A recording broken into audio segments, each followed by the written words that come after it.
Well, for more on this propaganda battle in eastern Ukraine, I'm joined by our international affairs commentator, Douglas Herbert. Afternoon. Doug, even as this battle rages in Mariupol with hundreds of civilians and soldiers still trapped, it appears Russian authorities are hard at work laying the groundwork for a possible victory celebration in the city. Yeah, this goes under the "you can't make this up" rubric, right? Bloody, bloody battles raging across Mariupol.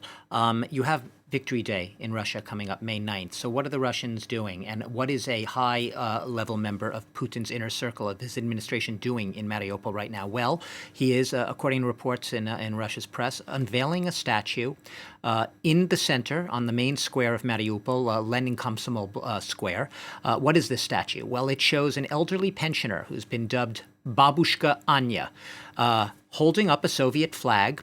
And who is she? Well, she basically is emblematic of what the Russian propaganda campaign insists is the open support and the welcoming of the Mariupol, what's left residents, and in general across Ukraine, the welcoming of the Russian occupation soldiers.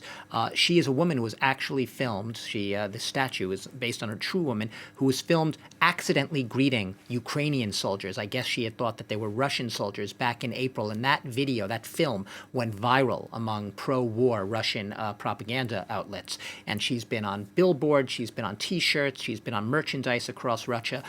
But more importantly, Babushka Anya, her statue unveiled with a high-level member, Putin's deputy chief of staff, in Mariupol, standing there.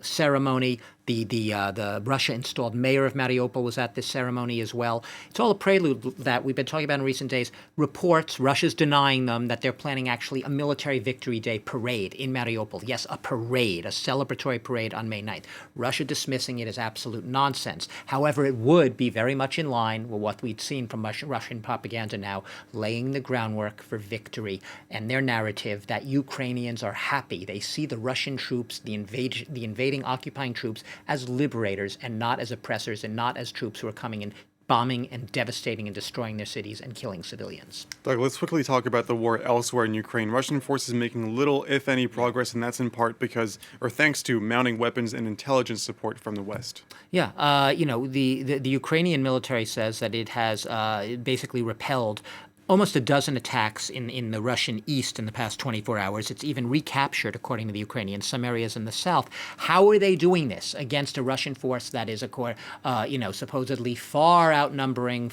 many more weapons and planes and everything you can think of?